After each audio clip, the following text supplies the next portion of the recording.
생생하게 상생하며 YTN 라디오 생생경제. 안녕하세요. YTN 라디오 생생경제 김혜민입니다. 도토리라는 단어를 들었을 때 어떤 걸 떠오르느냐가 이 세대를 알 수 있게 해주는데요. 저는 도토리 하면 싸이월드입니다.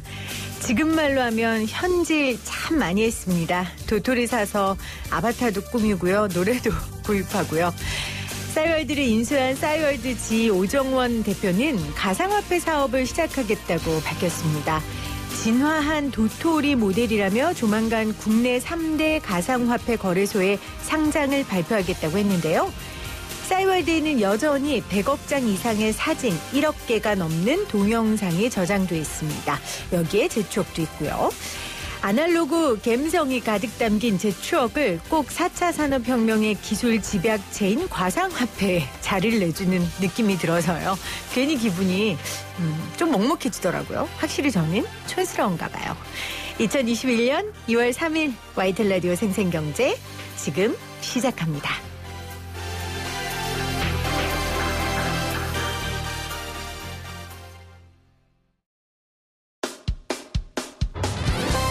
사람을 바꾸는 경제 이야기, 세상을 바꾸는 경제 뉴스. YTN 라디오 생생경제.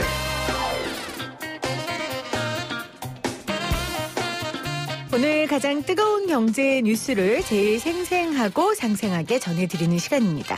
코로나19로 강의와 모임 대부분이 온라인으로 진행되고 있습니다. 그러다 보니까 온라인 콘텐츠물들을 직접 만드는 경우가 굉장히 많아졌어요. 이러면서 온라인상에서 이 저작권 이슈가 종종 생기고 있습니다.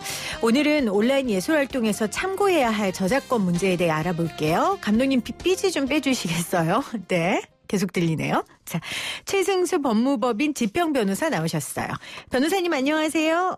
네, 안녕하세요. 네, 반갑습니다. 변호사님께서 문화체육관광부와 또 한국문화예술위원회가 추진하는 온라인 미디어 예술활동 지원 사업 저작권 관련 교육과 컨설팅을 하고 계시더라고요. 이쪽 전문가시죠?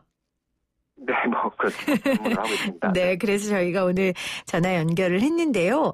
제가 앞서 이야기한 것처럼 코로나 이후 이 온라인상에서의 예술활동을 하는 데 있어서 저작권 관련 논의들이 요즘 최근 들어 굉장히 많이 이루어지고 있나 봐요.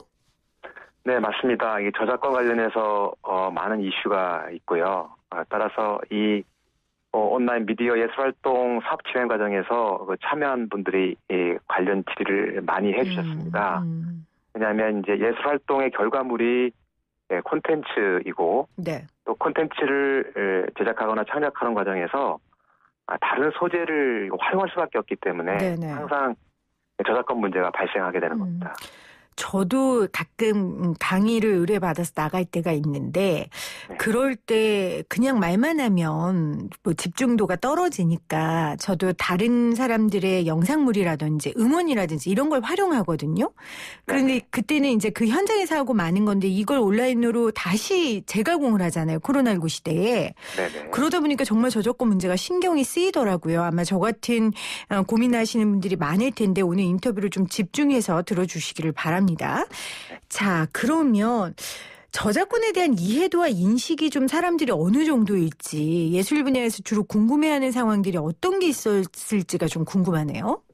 네, 그 온라인 미디어 예술활동 지원 사업이 작년에 시작되었는지 잘 모르겠으나 아직 다른 분야에 비해서 예술 분야에서는 저작권에 대한 인식이 그렇게 높지 않은 편인 것 같아요. 네. 그래서 무엇보다도 이 예술 분야의 콘텐츠를 만드는 분들이 기본적으로 저작권에 관한 인식을 높이는 것이 무엇보다 필요합니다.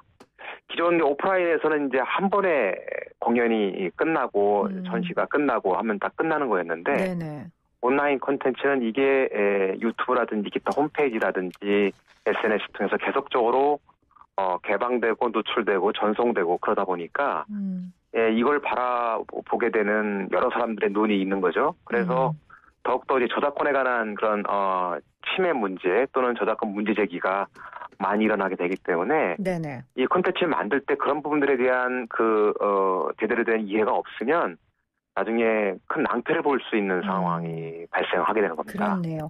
그러니까 저작권을 가지고 있는 예술인도 그렇고 또 이걸 사용하는 소비자도 그렇고 이 저작권에 대한 명확한 개념과 지식을 좀 가지고 있어야 나중에 곤란한 상황들이 펼쳐지지 않을 것 같아요.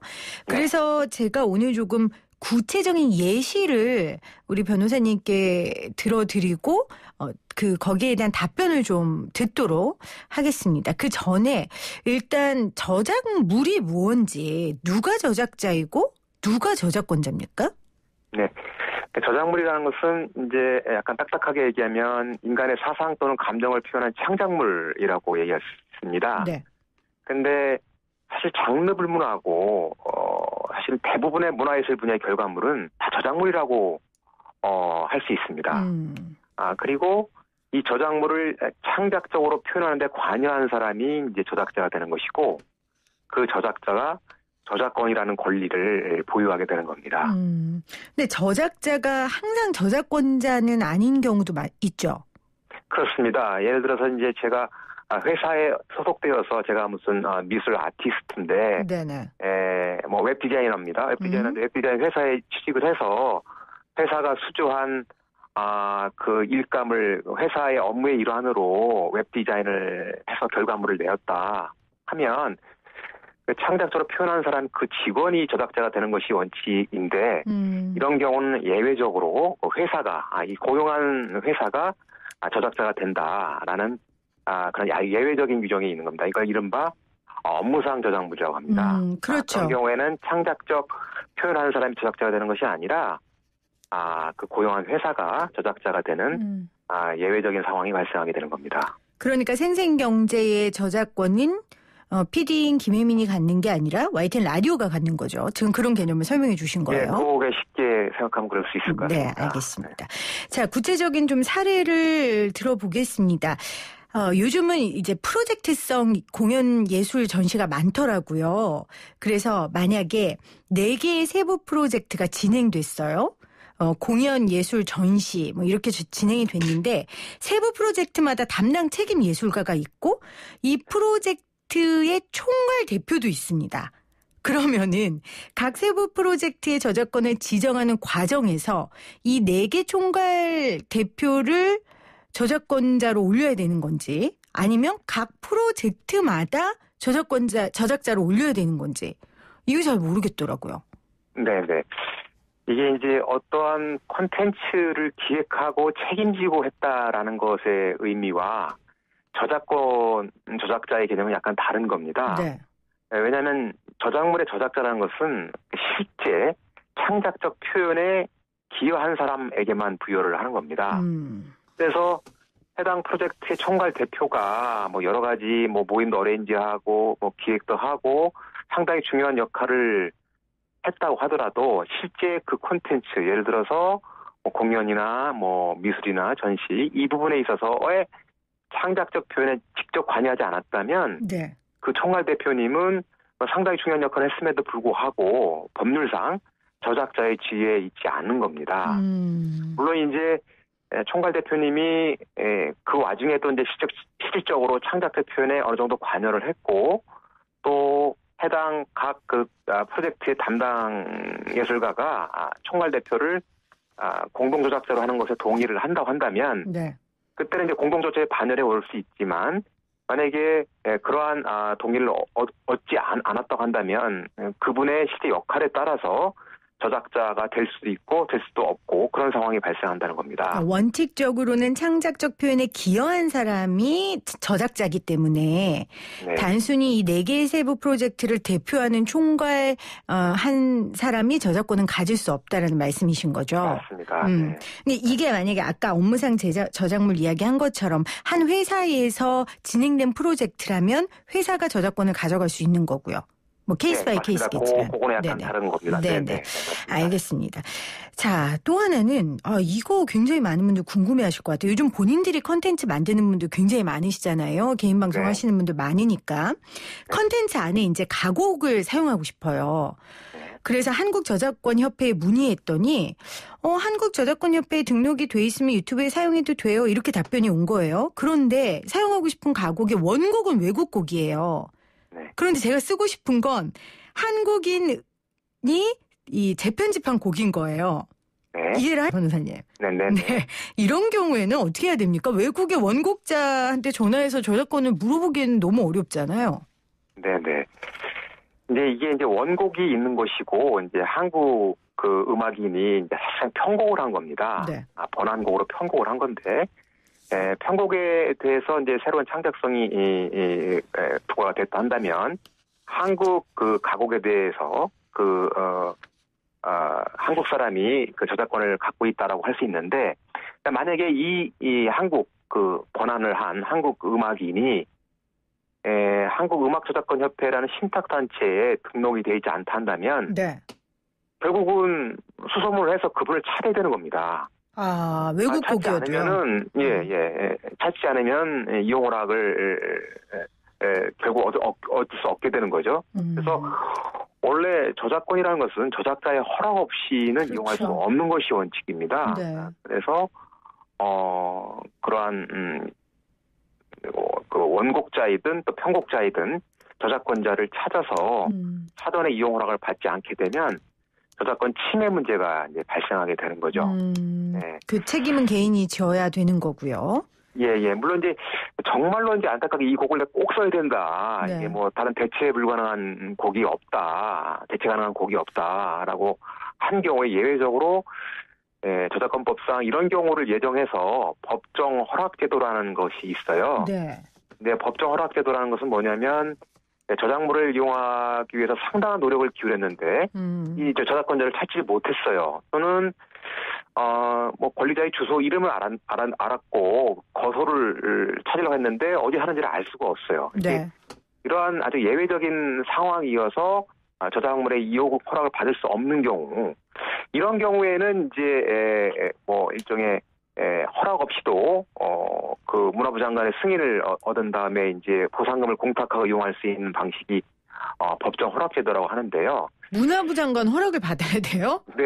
그러니까 굉장히 사실은 예외이긴 하지만 네. 사실상 거의 이게 받기가 어려운 그런 제도인 겁니다. 그렇네요. 뭐 개인이 문화부 장관님한테 허락해달라고 연락한다는 건 뭐 어불성설이잖아요. 쉽지 않고.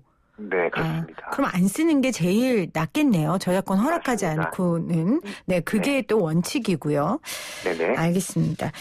자, 다음 질문은요. 요즘 코로나 시대다 보니까 책 소개하는 동영상 같은 것도 굉장히 많더라고요. 네. 해당 책의 표지, 제목과 도서의 내용 일부를 좀 이용하려고 하거든요. 근데 사실은 이 만든 사람 입장에서 이 책이 너무 좋아서 홍보해 주려고 하는 거잖아요. 네. 이런 경우에도 저작권 침해가 됩니까? 네, 원칙적으로 저작권 침해가 됩니다. 왜냐하면 기존 출판물을 요약해서 요약글을 작성하는 경우 이거는 원 저작물의 이체적 저작물이 되는 것이거든요. 네. 그래서 원저작자의 이체적 저작물 작성권이라는 것이 있는데 그것을 침해한 것으로 볼 수 있고 또 원저작권자의 동일성 유지권을 침해하는 것으로 볼 수도 있어요.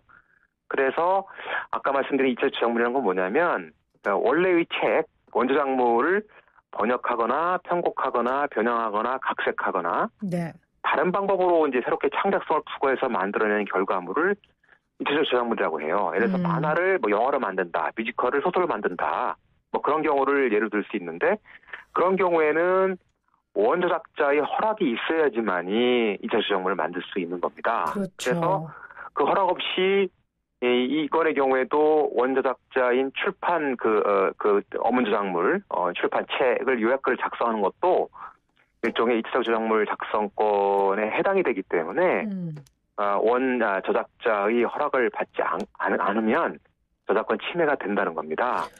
그러면 변호사님, 만약에 그 책을 쓴 저자가 이걸 문제 삼지 않으면 이건 문제가 없는 거예요? 근데 이제 또 하나 여기도 책에 어떤 특수한 사정이 있는데 네. 책을 이제 쓴 저자가 제가 책을 이제 원고를 써서 네. 출판사에 넘기지 않습니까? 그러니까 출판사한테 이제 출판권을 설정을 하는 거거든요. 네.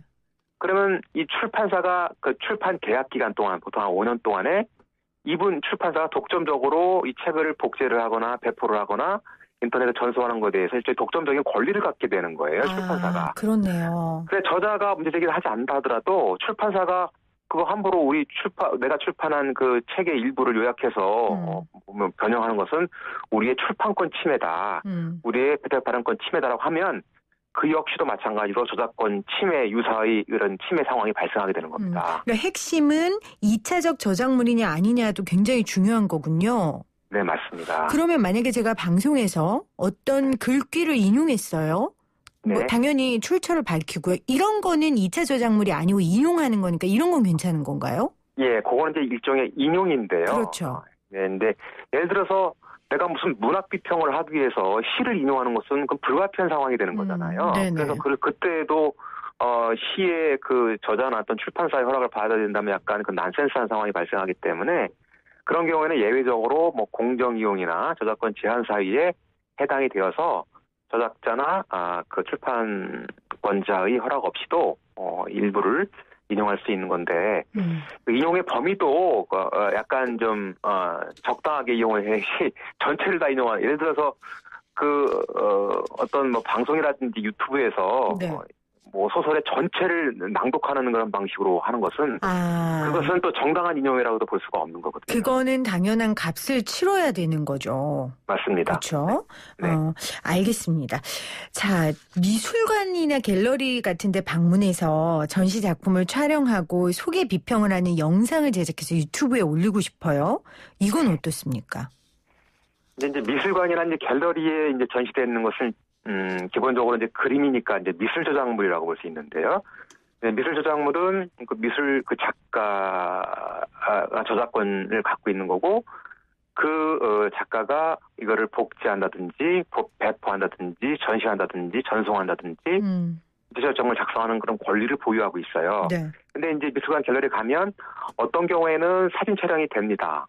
어떤 경우는 핸드폰을 해서는 안 돼요. 네. 이렇게 그 금지나 허락을 하고 있잖아요. 그런데 예를 들어서 후레쉬를 터뜨리지 않는 조건으로 동영상 촬영이나 사진 촬영은 가능하다라고 했을 경우에 그건 뭐냐면 핸드폰에 그 그림을 이 복제를 하는 것을 허락을 한 거거든요. 그렇죠. 당신의 복제를 허락합니다라는 말을 쓰지 않았다 하더라도 네네. 그냥 사진 촬영 가능합니다라는 부분들이 붙어 있으면 그것은 일단 복제를 허락했다는 것으로 묵시적으로 이제 우리가 해석될 수가 있는 것이죠. 근데 유튜브에 올리는 건 또 다른 문제일 것 같은데요. 그 다른 문제인데요. 네. 그거는 아까 말씀드렸던 저작권이라는 것은 여러 가지 권리의 총합이거든요. 네. 저작권자는 복제권도 갖고 있고 전소권도 갖고 있고 방송권도 각각 갖고 있는 겁니다.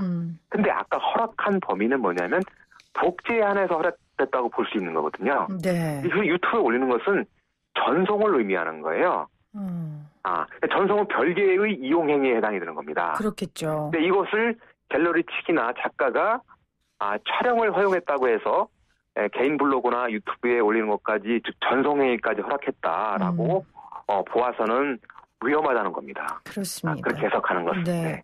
저작권은 어쨌건 침해될 수 있다라고 생각을 하시고 좀 보수적으로 접근하는 게 유튜브를 만드시는 분들한테는 안전할 것 같다는 생각이 듭니다. 원칙적으로는 다 저작권 침해의 요소니까요. 맞습니다. 또 하나는 요즘 브이로그 제작 많이 하잖아요, 변호사님. 네. 그래서 거리를 걸어가면서 촬영을 했어요. 그런데 우연히 TV 소리나 영상이 같이 찍힌 거예요. 네. 그리고 뭐 길거리 지나가는 장면 찍다가 가게 같은 데서 흘러나오는 음악도 잡히고 이런 경우는 어떻습니까? 근데 저도 이제 SNS에 저희 아이들 동영상을 올리면 만약에 제가 음악을 틀어놨거나 TV를 틀어놓으면 아예 이렇게 저작권 때문에 못 올립니다. 이렇게 나오긴 하더라고요. 음원이 좀 길면. 네. 그러니까 제가 삐지로 쓴 것도 아니고 영상에 그냥 음악을 틀어놔서 나온 거였거든요. 이 저작권 침해입니까? 이런 경우는 이제 예외적으로 발현다는 것인데요. 저작권법에 이제 부수적 복제라고 해서 이런 것을 허용을 하고 있습니다. 이게 뭐냐면 자기가 사진 촬영을 하거나 녹음 녹화를 하는 과정에서 우연히 이제 부수적으로 보이거나 들리는 그 저작물이 이게 포함되는 경우, 의도하지 않았고 이런 부분들은 그 복제가 허용이 된다라는 것인데요. 네네. 복제라든지 전송이 허용된다는 것인데 아까 말씀하신 브이로그 제작 시에 주된 메인 포커스가 자기가 사람이나 길거리나 집안 풍경을 이렇게 촬영하는 것이 메인 포커스를 하고 있는데 거기에 부수적으로 잠깐 보이거나 들리거나 뭐 길거리에서 TV 소리가 들리거나 또 음악 소리가 들리는 거 이 정도 부분들은 네. 그거는 이제 허용을 한다는 겁니다. 그런 것까지 일일이 다 허락을 하게 되면 너무나 사람의 어떤 그런 활동이나 창작이나 뭐 그런 활동에 너무 제한이 되기 때문에 그렇군요. 이런 것까지 다 저작권 침해라고 의율하게 되면 전 국민을 사실은 범법자로 만들게 되는 상황이 발생할 수 있는 것이죠. 제가 예를 들어서 그냥 친구랑 가다가 길거리 사진 찍었는데 거기 우연히 다른 뭐 어떤 뭐 그림이 있었다. 네네. 옆에. 그러니까 그 그림을 복제한 것이니까 저작권 침해다라고 하게 되면 굉장히 이제 부당한 상황이 발생하는 거잖아요. 사실은 난 내 친구 얼굴을 찍으려고 한 것이었는데 네. 이렇게 부수적으로 의도치 않게 우연하게 들어가는 그런 부분은 허용이 된다라는 것이 이제 부수적 복제의 원리라고 하는 겁니다. 그렇군요. 알겠습니다. 네. 자, 저희가 이제 이용하는 사람 입장에서 좀 들어봤는데 그러면 제가 저작권을 갖고 있는 사람이에요. 어떤 상황 가운데 제 저작권이 침해된 것 같아요. 그러면 어떻게 해야 됩니까? 어디 연락을 어떻게 했는지 그 과정이 궁금해서요. 네, 저작권 침해의 상황이 발생하게 되면 권리자한테는 그걸 쓰지 마라고 요구할 수 있는 권리가 있고요. 그다음에 그 쓴 부분을 내 허락 없이 썼으니 그에 상응하는 이용료 상당의 돈을 달라라고 요구할 수 있는 권리도 있고요. 네. 그다음에 저작권 침해가 되면은 형사 고소도 할 수 있는 권리가 있습니다. 그래서 일반적으로는 이제 그 타인이 나의 저작물을 내 허락 없이 썼다 한다면 통상적인 경우에는 어떤 뭐 문서 형태로 공문을 보내서 당신이 이러이러한 내 저작물을 허락 없이 쓴 것을 내가 발견을 했는데 이 부분은 허락 없이 쓴 거이니 당장 폐기하거나 없애고 이에 대해서 나한테 어떻게 보상할 것인지 논의를 하자 이런 형태의 일종의 공문을 보내게 되죠. 네. 상대방이 반응한 거에 따라서 보다 높은 단계의 어떤 법적 소송을 가능한지 그런 것을 정해야 되겠죠. 궁금한 게 있다면 어디로 좀 연락을 하면 될까요? 네, 이게 저작권 관련해서는 한국저작권위원회라든지 한국저작권보호원, 콘텐츠진흥원 같이 이제 저작권 상담 창구를 운영하는 데가 있고요. 이번에 이제 한국문화예술위원회의 그 온라인 미디어 예술활동 지원 사업이 저작권 컨설팅 프로그램을 지원한 것처럼 정부 지원 사업 연계한 저작권 상담 서비스가 있다면 이것을 이용하는 것이 좋을 것 같고요. 네. 제가 관여한 그 문화예술위원회 그 온라인 미디어 예술활동 지원 사업 사이트를 통해서 기존에 이제 상담 사례집을 게시할 예정인데 여기 사례를 이제 참고하셔도 좋을 것 같습니다. 이 저작권, 특히 온라인상에서의 저작권 문제는 굉장히 복잡하고 좀 낯설어서요. 아무래도 정부가 좀 적극적으로 지원해주는 거 도와주는 게 굉장히 중요할 것 같습니다. 그래서 변호사님 말씀하신 것처럼 한국저작권위원회, 한국저작권보호원, 한국콘텐츠진흥원 등이 좀 적극적으로 여러분들께서 문의하셔서 답을 얻으시면 방법이 좀 마련될 것 같습니다. 변호사님 오늘 다양한 사례로 정확한 대답 감사합니다. 네, 감사합니다. 지금까지 최승수 변호사였습니다.